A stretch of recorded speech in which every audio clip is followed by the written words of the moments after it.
All right, today I woke up at almost 193. Starting to see really good weight gain.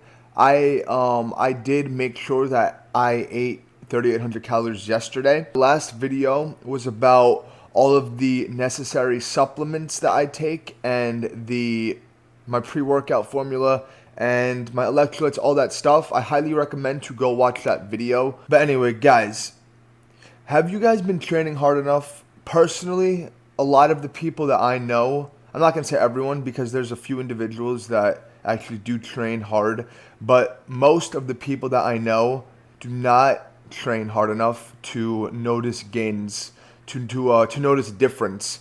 And that can be due to other stuff too, of course, but I'm just going to be talking about the training right now from what I see in the gym and from what I've seen.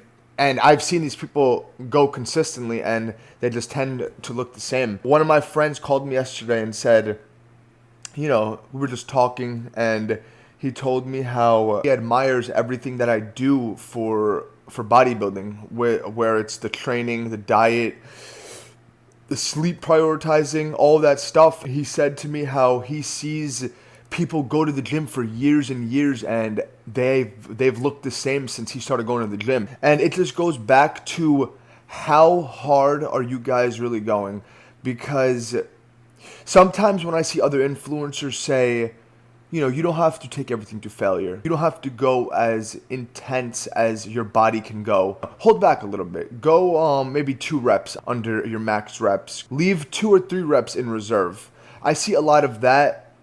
Point blank, I'm going to call it nonsense. I see a lot of that nonsense, and that kind of training can work for people that have been training for a while, because at a certain point your body gets used to it, because training like that is prioritizing less than more. But that's after years and years and years of lifting. I say that's after 10 plus years of lifting. 10 plus years of training. And if you guys do train like that, train with that kind of style, either you're watching the wrong people or you're just flat out lazy and you just don't want to push as hard as you could go. But me personally, I believe let's take every single thing to failure, go until the muscle cannot go anymore, basically. And that is how I have always trained since I started working out, and I have seen nothing but benefits and results. Now, I could talk about legs in a whole separate video because legs on its own is a whole nother ball game. And no matter what it requires, if it requires lowering the weight and doing more volume, more reps so you can take the rep set to failure, go a little bit lighter. Put the ego to the side, because that's what I'm starting to get better with too. But of course, if I'm doing 25, 35 reps, it's obviously too light and I'm going to raise the weight a little bit. But yeah, guys, let's just push a little bit harder in the gym, and let's just always remember that there is a end goal at the end of the day. We have to just always think in the moment when we are training and pushing ourselves through these workouts, the pain is only temporary. It's going to pay off in the end. We're not going to see any results in 1 day, 2 days, 3 days, 4 days. That's where we have to keep going, stay consistent, and continue to train intensely, and then we will start to notice benefits. That's only if we stay consistent and stay true to our whole meal plan and everything else that goes into it. But let's keep our eyes on the big picture here, guys, all right? So let me get into my back day. So yesterday was a back day.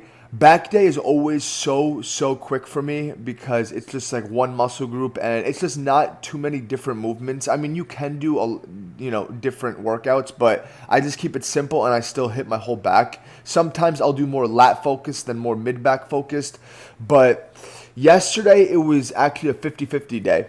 What I started with was this nice lat pull down machine. You guys have seen me use this before, and yesterday I said to my friend that I was working out with, I said, you know what I called this? A lat assassinator, okay? So what it was we did drop sets for every single set. We started with the first set with as heavy as we could go, as heavy as we thought we could go in that moment. And once we failed at that, we took off a plate and then we went to failure at that weight, and then we took off another plate, and we went to failure at that weight. It was 3 drop sets with each set. So we ended up staying at that machine for 3 sets, but then at the 3rd set, that's when we started to lower the weight, and we started off our first set before all the drop sets even lighter because our back started to get fatigue at that point. So once those were done, that was 3 sets in, I went into my lat biased cable row.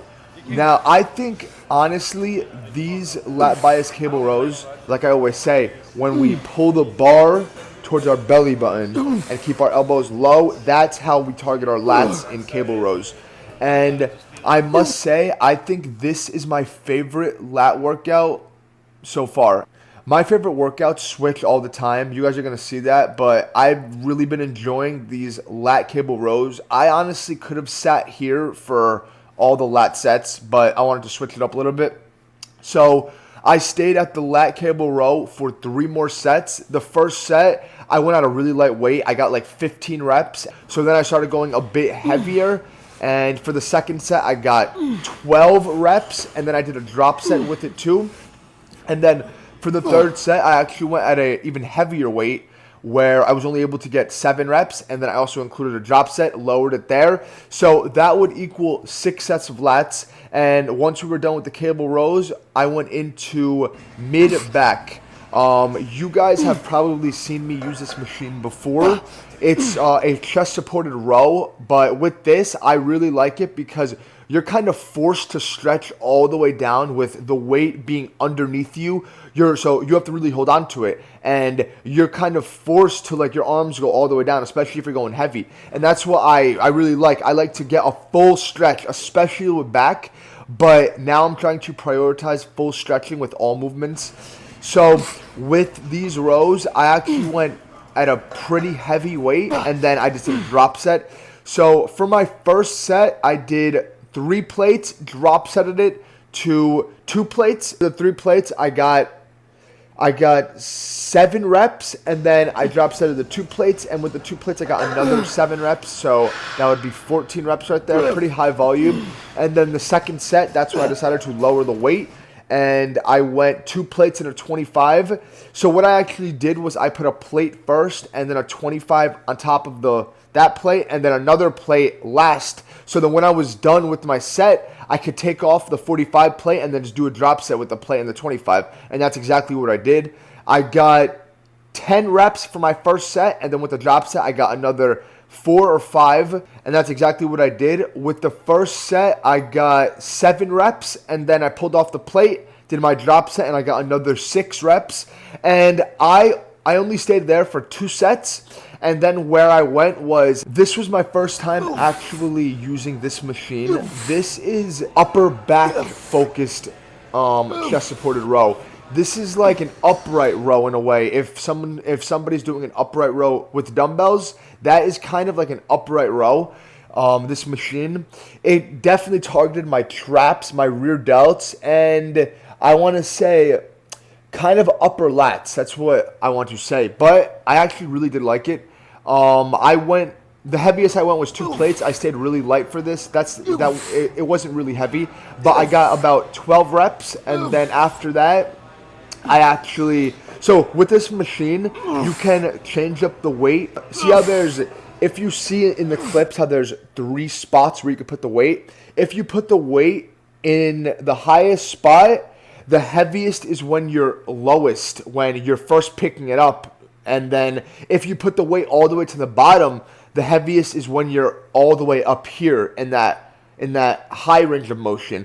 And then if you put it in the middle, that is where it is kind of balanced more. So I don't know if I recorded all the sets of me doing the different spots, because that's what I did.